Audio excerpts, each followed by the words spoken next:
Hi, I'm Robert F. Kennedy Jr., your HHS secretary. We came to Colorado today to announce HHS's new website, getactive.gov.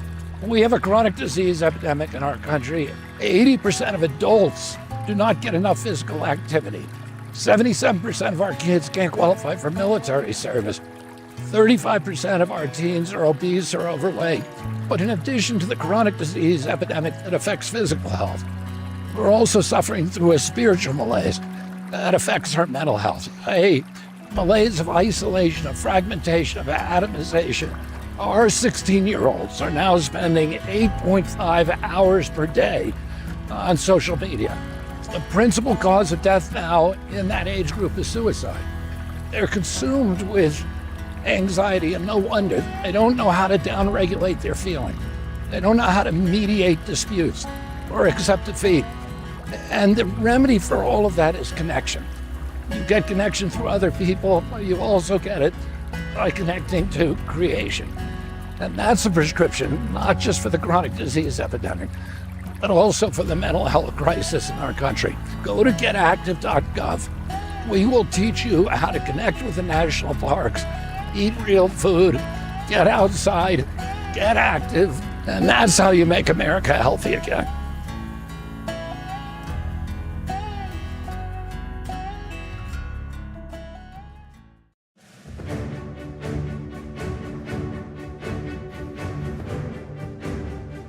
Hi, I'm Robert F. Kennedy Jr., your HHS secretary. I'm here at Fort Carson in Colorado, and I'm with General Mathias, and we're here at the cafeteria for the base, and this is a proving ground for the new military food program. We're giving soldiers better, healthy food options. We're giving them more availability to choices. We're giving them greater access at different times of the day. We've seen a marked increase in our head count. From an average of 600 to 700 to 3,000 plus on any given day, soldiers are voting with their feet to come here and eat. They're getting real food. There's no freezers here. This is fresh food. It's local product. The impacts on morale have been astonishing. And the readiness of the soldiers is also better. And not only that, but they're doing it for a lot cheaper. Before this food program came in, the military was spending $17 to $18.50 a day for 3 meals for each soldier. Today, they're spending about $12 a day in this base. So this is a template. The Pentagon, Pete Hexas, wants to roll this out to every base in the country, and I can't wait for that to happen. So we eat real food. Thank you very much. Thanks, I appreciate you coming. Produced by the U.S. Department of Health and Human Services. Please join me in welcoming Secretary Robert F. Kennedy Jr. Today, HHS and the Department of Education are announcing several major reforms that will help reshape the future of American medicine. First, 9 of the nation's leading medical accreditors, certifying boards, testing organizations, and educational institutions are taking concrete action to put nutrition back where it belongs, at the center of medical education. Our next big announcement is of equal importance. 19 additional medical schools have signed the Trump administration's nutrition education pledge, committing to provide at least 40 hours of nutrition education or an equivalent. With these commitments, 73 medical schools across the country have now joined the pledge. That's not a symbolic achievement, it is a structural change. It is a privilege to recognize an additional 19 medical schools stepping up to strengthen nutrition education. Because to make America great again, we first must make it healthy. It's incumbent upon us to make the next generation of clinicians aware and activated when it comes to these issues, to give a framework for how to prevent disease by allowing things like nutrition to prosper.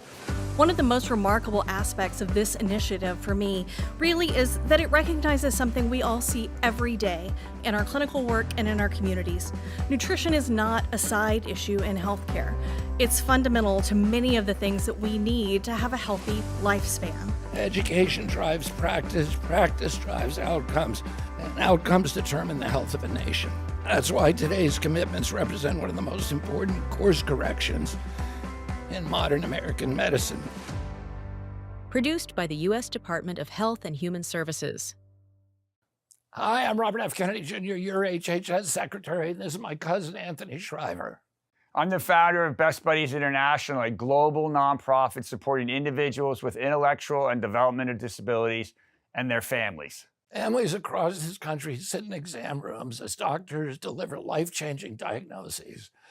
I think often about what our standard of care demands, not just clinically, but in how we treat people.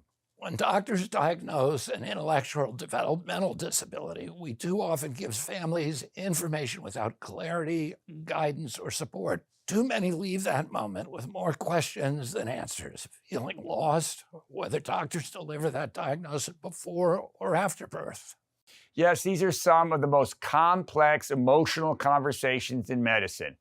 That's why we created Unis Buddies, to work directly with medical providers, giving them the tools to navigate these conversations with greater empathy. We connect families of children with disabilities to mentors, resources, and a trusted community from day one. Doctors stand on the front line of this journey. In the moment you deliver a diagnosis, you do more than provide medical care. You guide families. You shape how they see their child's future. When you connect families to an organization like Unis Buddies, you're giving them more than resources. You're giving them community, reassurance, and the belief that their child's life will be full of possibility. A simple referral can change everything. It can turn fear into hope and uncertainty into connection. By connecting a family to another parent who has been there, you give them something no prescription can: perspective, guidance, and the reassurance that they're not alone. Anthony, thank you for being here today. If you are a medical professional, refer families to organizations that support individuals with intellectual and developmental disabilities like Best Buddies, so that they can receive support from the moment of diagnosis. What you say and what you share can make all the difference.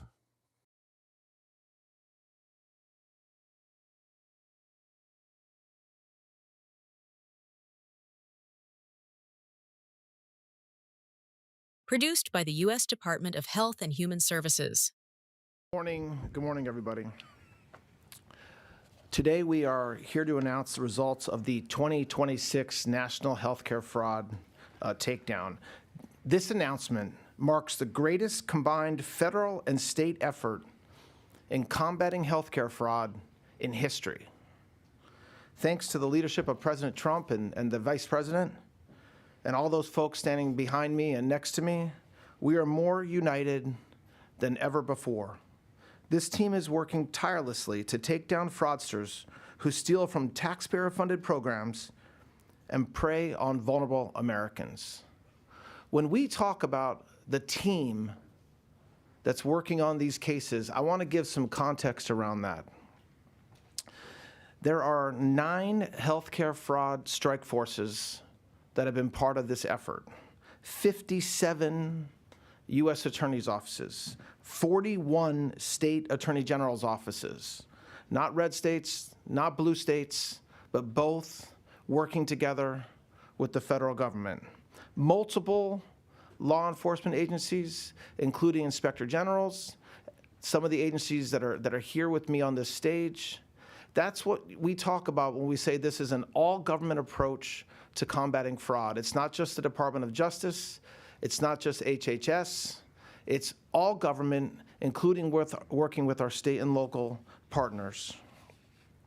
Today, we are announcing federal and state charges, all of which were charged or unsealed at some point over the past 2 weeks, the past 14 days, coordinated nationwide action. Since June 8th, we've charged 455 defendants across 56, like I said a minute ago, U.S. attorneys' offices, and 45 U.S. states and territories. As alleged in the various indictments, these individuals participated in healthcare fraud schemes involving over $6.5 billion in false claims submitted to Medicare, Medicaid, and other healthcare programs. The team around me will get into more specifics, but here are a few points that stand out. In one indictment, we're bringing charges against a corporate executive in Arizona in connection to over a $1 billion fraud involving unnecessary wound grafts. This alleged scheme costs Medicare over $1 million per patient. In total, our indictment charges 11 defendants for over $2 billion in fraudulent claims in connection to alleged wound care schemes. The indictment also alleges that these individuals then used the taxpayer money to bankroll multi-million-dollar homes, luxury vehicles like a $135,000 Maserati, jewelry like an $865,000 Bulgari necklace, and to top it all off, to fund the construction of a $4.6 million hotel at a beach resort in the Philippines. We're taking back the money, the luxury cars, the jewelry, and these alleged fraudsters will face justice. The coordinated actions of the past 2 weeks have resulted in over $182 million in cash and other assets seized, making clear our healthcare fraud enforcement efforts generate a significant return on investment for our taxpayers.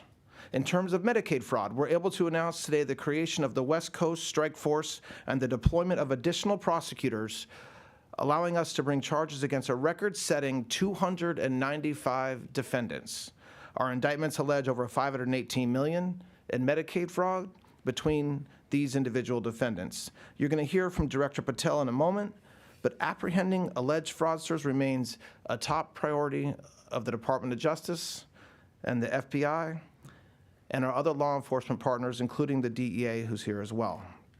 At last year's takedown, a year ago, we charged multiple individuals for allegedly running a $10.6 billion medical equipment scheme using stolen identities to make false Medicare claims. Today, I can announce that earlier this month, we apprehended 2 of those defendants extradited from Estonia. Separately, over the weekend, we conducted the foreign transfer to custody of a defendant who is allegedly connected to another $3.7 billion in intended loss. I want to thank our tireless federal, state, and local law enforcement agencies who work hard every day and participated in these whole-of-government operations. This is just the beginning. Fraudsters can no longer rip off American taxpayers. If you seek to harm or cheat Americans, we will find you, seize any assets, and prosecute you to the fullest extent of the law. Thank you very much. I'm going to turn it over now to Secretary Kennedy. Thank you. Thank you, Attorney General Blanche, and thank you to the White House Fraud Task Force, to Colin McDonald of the Justice Department, to Director Kash Patel of the FBI, to the HHS Office of Inspector General, Dr. Oz and the CMS team, and the investigators and law enforcement officers who brought these cases forward. President Trump directed this administration to confront healthcare fraud aggressively, and we are doing that. The 2026 National Healthcare Fraud Takedown uncovered $6.5 billion in alleged fraud, the second largest amount ever charged in a single healthcare fraud operation. The Department of Justice charged a record number of Medicaid fraud defendants. More than 440 defendants now face charges. This effort brought together federal agencies, state partners, and U.S. territories across the United States.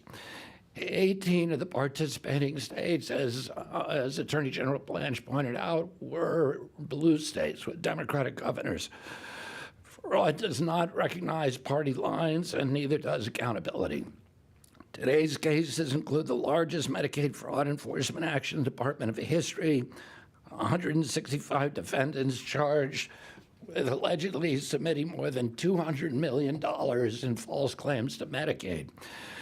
These schemes did not target government programs, they targeted the American taxpayer. They stole money from workers who pay taxes, from families who depend on Medicare and Medicaid, and from patients who trusted their healthcare professionals to be serving their health interests when it turns out they were just chasing money from our agencies. The allegations in these cases are particularly disturbing. Some defendants allegedly ordered medically unnecessary tests. Others prescribed products that patients did not need. Some allegedly fueled opioid addiction to increase their own revenue. In certain cases, patients allegedly died all believing they were receiving legitimate medical care from providers who only viewed them as billing opportunities. These defendants did not simply break the law, they violated the trust that patients place in medical professionals. One of today's indictments charged a hospice owner in Los Angeles area and 2 marketers in a $27.7 million Medicare fraud scheme. According to the indictment, the owner paid illegal kickbacks to obtain personal information of deceased Medicare beneficiaries. One of the ways that Colin and Dr. Oz have been chasing down hospice fraud, we've closed now 800 hospices in LA. And one of the ways that we've been able to detect that fraud is that in many of them, the patients never die. They live forever. That's not supposed to happen in hospices. And this particular owner was actually going out and purchasing names from coroners of dead patients and then billing us for those, to make it appear that some of his patients were actually finally dying. And while taxpayers funded these false claims, the owner purchased a Rolls-Royce Phantom. That case illustrates exactly what is at stake. Every fraudulent dollar diverted into a criminal scheme is a dollar unavailable for patient care, for medical innovation, or for services for vulnerable Americans. During the Biden administration, my predecessor implemented 2 reforms at HHS. One of those was the so-called pay and chase system. We know when invoices come into my agency, we can tell that some of them are fraudulent or probably fraudulent. And the new system said we're not going to stop those payments. We want everybody paid, and then we'll claw them back at the end. It was called pay and chase. And when I asked people, the careers at HHS, how could you do this? This is crazy, because of course we never claw back anything. They said that they were told to focus on enrollment and not fraud. The other thing that they did is to liquidate our program integrity office. So when my predecessor came into office, there were 80 people in program integrity, which is not enough because it's 50 states and 5 territories. And when I got in, there was only 6 left. So all of those people were transferred or let go, and we were literally doing no program integrity. And that opened up the floodgates for all of this fraud. $100 billion in fraud a year that are being stolen now from my agency. The federal government paid claims first and chased fraud after the money was out the door. And that approach, of course, failed taxpayers. We are ending it. HHS is replacing the old pay and chase system with a detect and prevent strategy that identifies suspicious claims before the taxpayer dollars ever leave the Treasury. We are deploying advanced artificial intelligence and data analytics to identify fraudulent billing patterns in real time, stop improper payments before they occur, and strengthen oversight across federal health programs. Our objective is straightforward: to stop the fraud before it happens. The people charged today should understand that we will continue expanding these capabilities, strengthening enforcement, and pursuing every credible allegation of fraud. If you exploit patients for profit, if you steal Medicaid or Medicare dollars, if you treat taxpayer dollars as your personal bank account, we will investigate you, we will build the case, and we will bring you to justice. We will find fraud, we will stop it, we will recover taxpayer dollars whenever the law permits, and we will restore integrity to the programs that millions of Americans rely on for their care. Thank you, and I now want to introduce Colin McDonald from the Justice Department.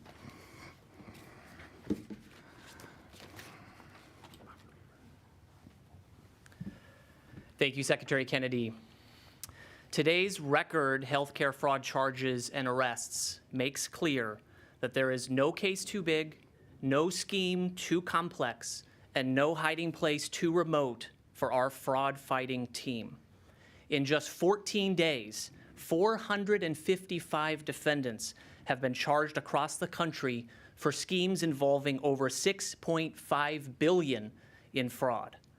Under the leadership of President Trump, Vice President Vance, and Attorney General Blanche, the Department of Justice is aggressively scaling our offensive against anyone using health care as a front to steal from the American people. But today's cases allege more than the theft of taxpayer dollars.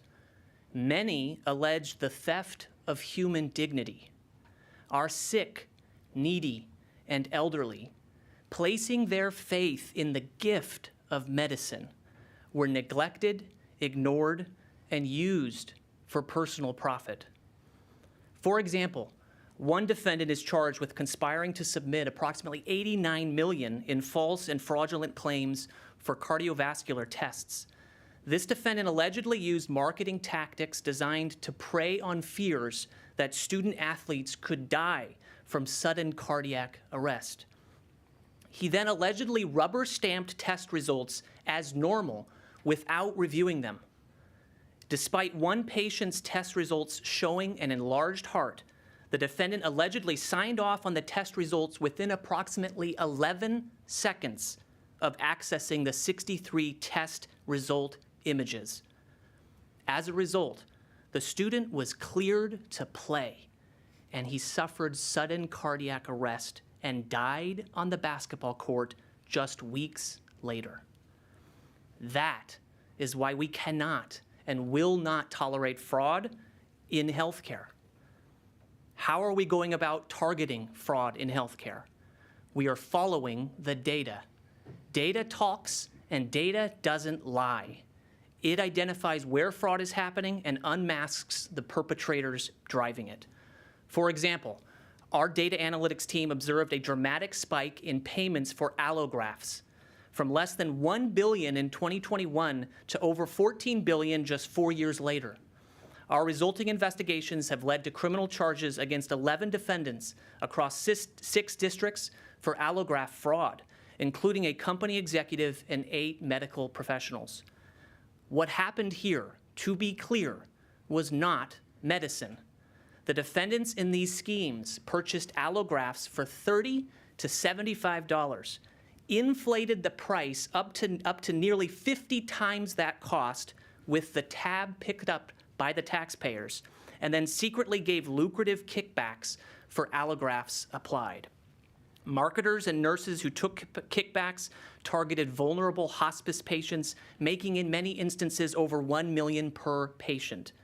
These allograft fraud charges are the result of just one of our many data-driven initiatives.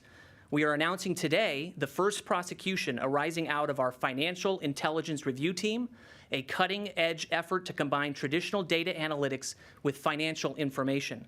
In less than 7 months, after identifying a suspicious behavioral health provider in Illinois, we brought charges against a defendant for a $67 million Medicaid fraud scheme. The defendant allegedly billed Medicaid for providing behavioral health services to patients who received no services and were actually even hospitalized at entirely separate health facilities at the time of the billings. Today is just the beginning of a new era of healthcare fraud enforcement. The Fraud Division's Healthcare Fraud Unit, which led today's nationwide takedown, is one of the best investments across the government, saving $106 for every dollar spent.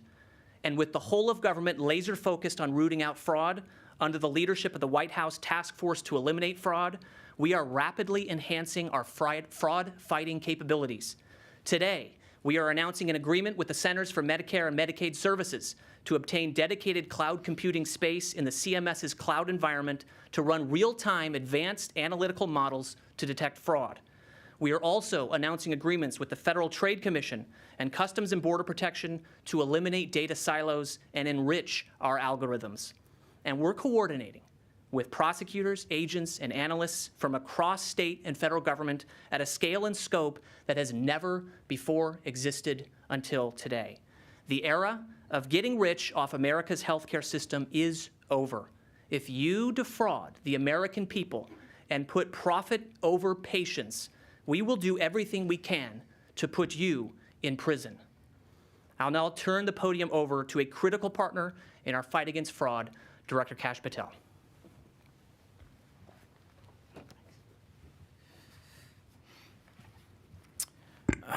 Thank you. America, you should take a look. You should take a look at what leadership from the White House and the President Trump's prioritization to go after and combat fraud looks like. America should take a look at the Vice President's task force and the initiative by the Justice Department here under AG Todd Blanche and AAG Colin McDonald. Fraud is no longer being tolerated, it is not being put up with, and you've seen the staggering numbers that in just the last 2 weeks, that's all we're here to talk about today, is just the last 2 weeks of fraud, of perpetrators and criminals who have been arrested and apprehended from around the world, totaling over $6 and $7 billion in fraud, in money stolen from the American people, our precious taxpayer dollars that are supposed to service our seniors and our kids were being stolen outright by individuals who thought they could get away with it. But thanks to the Trump administration and the Vice President's task force and the White House task force and the Department of Justice's courageous prosecutors, we have now been able to charge a record number of individuals. I just want to go over a couple of things. One such individual, the FBI is responsible for what we call foreign transfer of custodies, FTOCs. Last week, the FBI executed 4 FTOCs on 4 separate continents in 24 hours.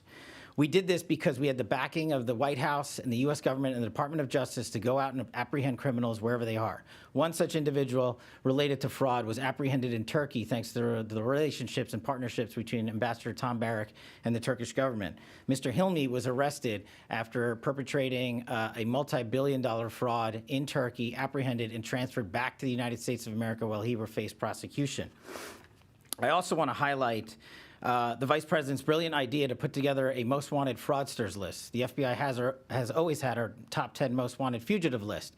But in 2 weeks ago, I think we were all in Ohio, where we announced our most wanted fraudsters list. And in just the last 2 weeks, thanks to the help of the American people in the world, we have apprehended 2 of the most wanted fraudsters already. One of those individuals, Herbert Leon Kimball, was apprehended in the Philippines. He's an American citizen. He had been bilking, allegedly, the system against Medicaid for billions of dollars since 2014, $1.2 billion in telemedicine specifically alone. That individual was apprehended in the Philippines and transported back to the United States of America, where he will now face justice. This is the reach of the United States government. This is the reach of this team, the interagency and state and local partners focused on one mission and one mission alone, to combat fraud and make sure the American public's precious taxpayer dollars go where they're supposed to go, to the American people that need them the most, and not to these criminals who are stealing from us day in and day out. Those days are over, and this should showcase to the world the length that we will go as an interagency and as a task force to apprehend and arrest and bring to justice anyone who steals our dollars that are meant for our most vulnerable citizens. We're also going to ask what we did in Ohio a couple of weeks ago, and we'll circulate it on social media later. We're adding 2 more individuals to the most wanted fraudster list. I said then, and I've said it before, the American people in the world are our best sources of information. There is no such thing as bad information. So if you have any information on Khalid Sittari, who is wanted for a $547 million genetic testing scheme and we believe to be hiding in the United Arab Emirates, call 1-800-CALL-FBI, 1-800-CALL-FBI. Let us know. You saw what we did in just 2 weeks by apprehending 2 of the most wanted fraudsters. With your help, we will apprehend the rest of them. The last one is Emily Tai, who's also wanted in connection with the genetic testing scheme for allegedly stealing $90 million. And she was previously on an ankle monitor and fled, we believe, to Vietnam. So if the American public or anyone in the world has information on Emily Tai, please call 1-800-CALL-FBI. We need your information, we need your help, and you have now seen what we can collectively do as an interagency under the Attorney General's brilliant leadership and the prioritization at the White House, that fraud will not be tolerated, that fraud perpetrators will be apprehended not just across the United States of America, but from the 4 corners of the world. So we plead with you to give us any and all information that you have. And again, the only type of bad information is the one that we don't receive from you. So please call 1-800-CALL-FBI with any information on any of the fraudsters on our most wanted list. And this should be a clear message to the world that the FBI, along with our interagency partners, are not tolerating fraud anymore. And we will chase them down just like we chase down terrorists, narco-traffickers, gangbangers, and those that wish to do harm to our communities, because this type of harm is equally as harmful to our most vulnerable. Thank you. And I now turn it over to our brilliant partner, Dr. Oz.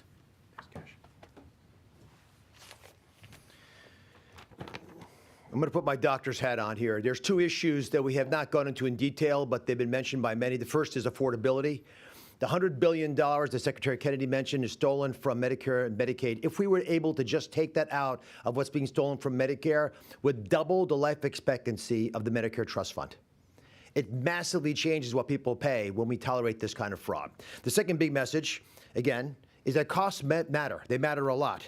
And they're measured oftentimes in ways that we can put on signs. But the actual cost is that of human health and the lives of humans hurt by these fraudsters, because they don't care about you. If they're willing to steal your money when you're down and out and struggling and you're vulnerable, they will definitely take your health and take your life if that's required. Today's actions are the results of months of painstaking collaboration by law enforcement agencies represented on this stage. The U.S. Attorney, of course, the White House Anti-Fraud Task Force, the FBI, HHS, OIG, CMS colleagues, all of us worked tirelessly towards one goal, making sure that people who steal from Medicare and Medicaid face real consequences, because it scares away future perpetrators.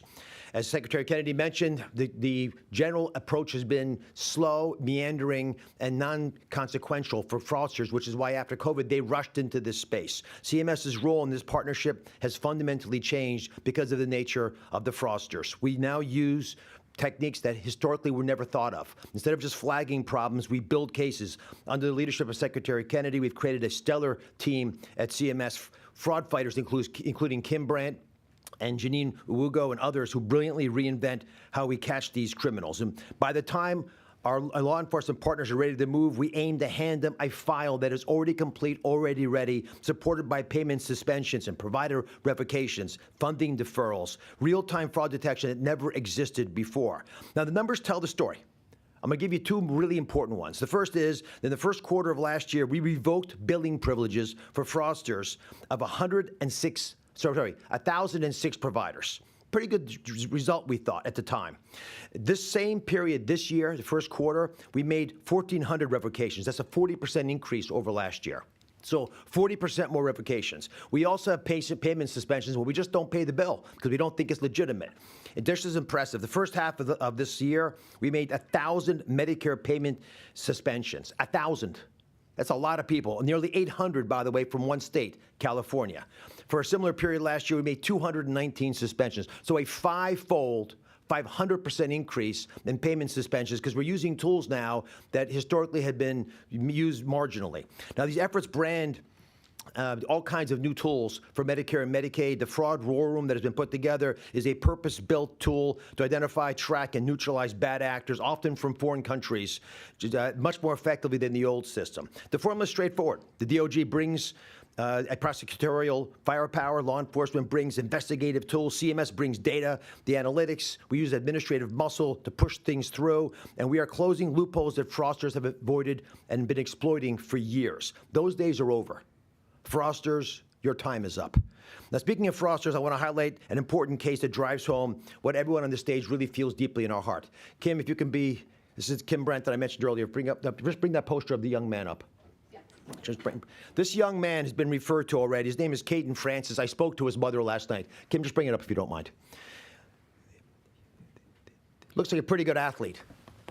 This young man was involved in a scheme run by fraudsters, including doctors, a cardiovascular testing company whose medical director approved EKGs and echocardiograms, as was mentioned earlier, by Colin, in as little as 11 seconds. That was this kid's case. The EKG was taken. His parents were told he was fine. The doctor, we believe, from the moment he got the image to said it was fine was 11 seconds. The parents who had been marketed to, claiming that their kid might be at risk, were therefore told the kid was fine, when in fact nothing had been done. The October EKG was read as normal. The kid was dead a month later. Now, I talked to the mom, of course, still in pain. The family was told the tests were normal.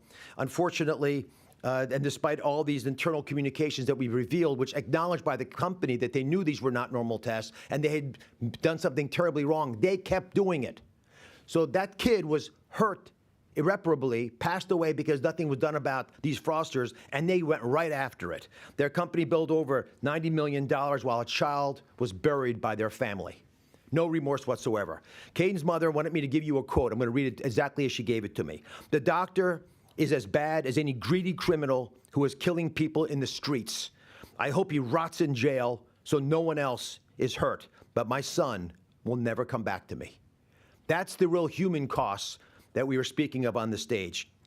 Julian, the mother, shared the autopsy and revealed that her son's heart was 2.5 times normal. Instead of being this big, I'm a heart surgeon, that's a normal size heart, the size of your fist, 2.5 times larger than that. There is no way you could miss that, except they didn't care. That's why Mom runs them to rot in hell.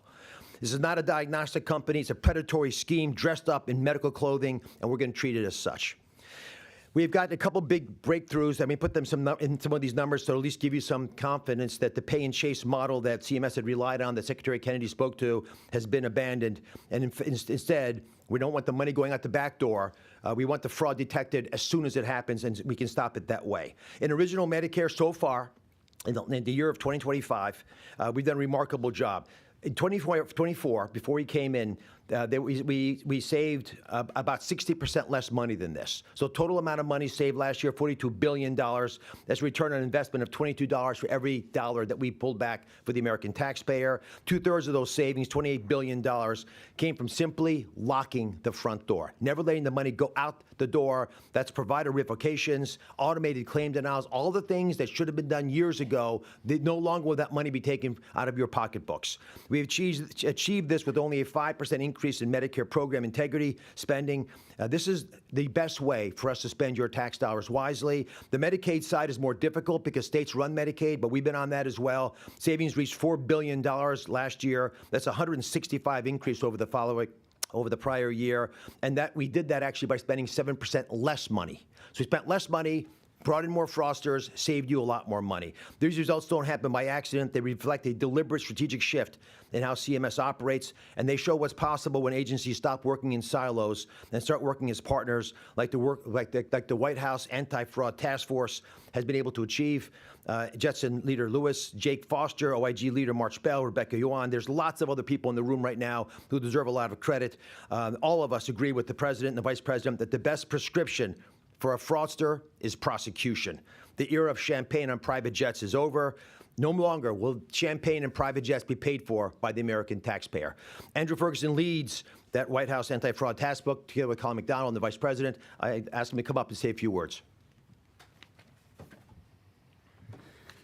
Thank you, Dr. Oz. The President said he wanted a whole-of-government approach to combating healthcare fraud and fraud across all our benefits programs, and this is the result. Every major leader in this space from the federal government is standing up here, and all have contributed in critically important ways to this effort. Investigators, prosecutors, healthcare specialists, the leadership at HHS and at CMS have made today possible. I also want to thank Jake Foster and his team, Justin Woodward and Rebecca Uya at DOJ at the healthcare fraud unit that has broken records with today's effort, not just in their own prosecutions, but in harnessing the power of the U.S. attorneys and state attorneys general to make today possible. The Vice President has always said we have to take a two-pronged approach to this. We have to stop the money from getting out of the agencies. Administrator Oz and Secretary Kennedy have talked about that. And then we have to impose consequences on people that have defrauded the American government. And we've been saying that we're doing this to save these programs from the fraud that is bleeding them dry, that will make them unavailable in the future for future generations, to protect the investment, the trillions of dollars of investment that every American taxpayer makes every single year to help their friends, their neighbors, and strangers in times of need. But I also, like Dr. Oz, I want to talk about the real human toll of this for a minute. I want to talk about skin substitutes or allografts.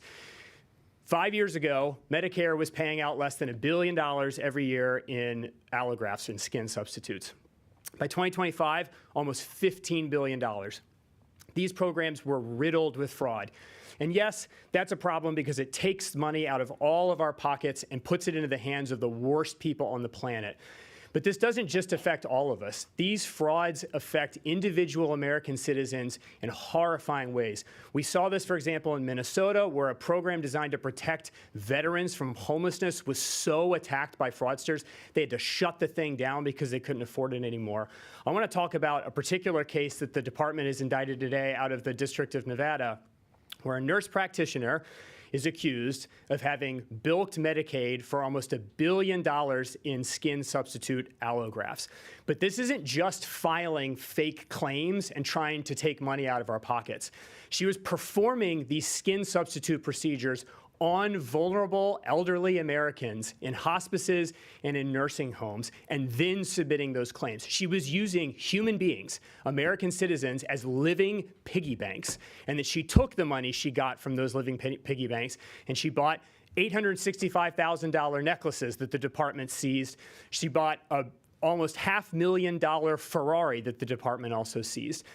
We've heard a lot about the numbers today. We've heard how many records have been broken by the Department of Justice's and HHS's incredible efforts today. But the numbers shouldn't be treated as an abstraction. This doesn't just affect the whole country as taxpayers. Real human beings, American citizens, are physically maimed because of this fraud. So shutting down this fraud, killing these incentives for people to commit fraud, putting people in jail to commit these frauds, aren't just about protecting the fisc. They're not just about protecting the program. They are about protecting our fellow American citizens from the worst of us. That is why this is so important. That's why the Vice President assembled this task force at the President's direction. And this is the result. The entire federal government deploying all of its resources at home and abroad to end the fraud and to protect American citizens. And so with that, I'm going to turn it over to DEA Administrator Terry Cole.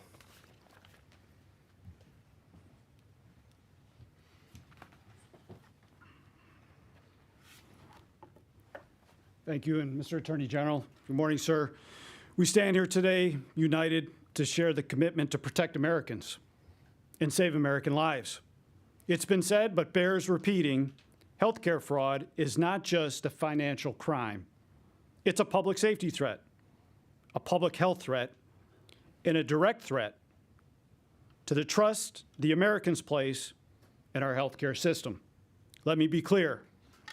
Medical providers who fuel addiction, endanger lives, and profit from pain they cause are no different than any other drug trafficker. DEA occupies a unique place in this fight. We sit at the intersection of healthcare, regulation, and law enforcement. Our job is to protect the controlled substance supply chain and stop those who seek to exploit it. The CSA created a closed system of distribution, one designed to keep medications available for legitimate care while preventing diversion and abuse. Every link in that chain has a responsibility to protect patients and to preserve trust in the system. Being a DEA registrant is not just a privilege. It is a responsibility. It is a promise to patients that medical decisions will be based on clinical judgment, not financial gain. While the vast majority of healthcare professionals honor that promise, criminals have found ways to exploit the system for personal gain. As both a law enforcement and regulatory agency, DEA sees things others don't. We connect the dots between drug diversion, fraud, and criminal activity.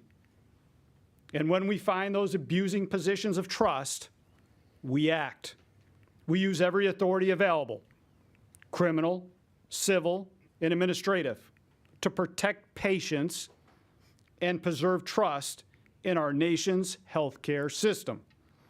In this takedown alone, DEA developed 18 criminal and civil cases in coordination with U.S. attorneys' offices and issued a record 928 administrative actions to prevent future harm.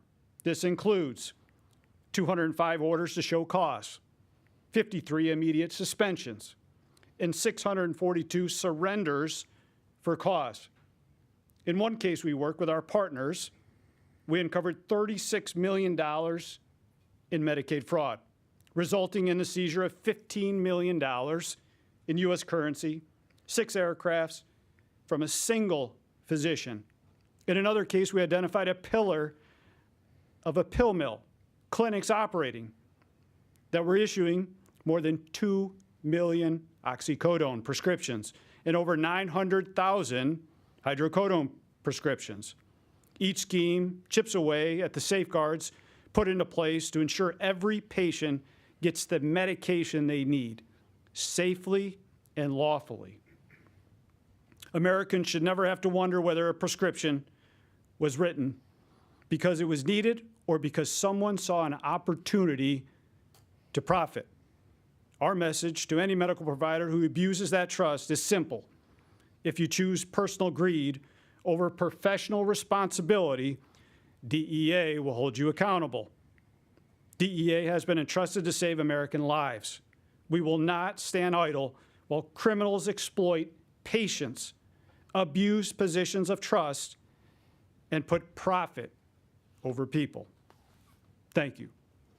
And now I'd like to welcome HSI Matt Mulholland. Thanks, sir.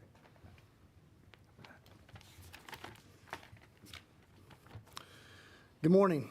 My name is Matthew Mulholland. I'm the Acting Deputy Executive Associate Director of Homeland Security Investigations, the principal investigative arm of the Department of Homeland Security. Today's announcement marks a pivotal moment in our nation's ongoing fight against healthcare fraud. A crime that steals from American taxpayers, it puts vulnerable patients at risk. As part of the Department of Homeland Security, HSI is proud to stand alongside our partners in this historic effort. HSI's mission is clear: to safeguard the American public and economy from criminal organizations and individuals who seek to exploit our benefits system for personal gain. Healthcare fraud undermines trust in our healthcare system and diverts resources from those who need them most. This year's National Healthcare Fraud Takedown is the largest in history, with 455 defendants charged across 45 states and territories, and more than $6.5 billion in alleged fraud uncovered. HSI plays a critical role in investigating the transnational criminal networks behind this fraud, identifying and apprehending fugitives overseas, and disrupting schemes that span across borders. Our special agents, working closely with the Department of Justice, HHS, the FBI, the DEA, our local and state and international partners, demonstrated extraordinary dedication and expertise. Using advanced data analytics and financial intelligence to follow money, seize assets, and ensure accountability at every level. Their commitment, collaboration, and innovation have made today's results possible. Together, we've shown that no criminal, no matter how sophisticated or well hidden, can evade the reach of the U.S. government. HSI remains steadfast in its commitment to protecting the American people, defending the integrity of our nation's financial infrastructure, and ensuring that those who abuse it are held accountable. Today's actions send a powerful message. If you target our healthcare programs, you will be found, you will be prosecuted, and you will be brought to justice. Thank you.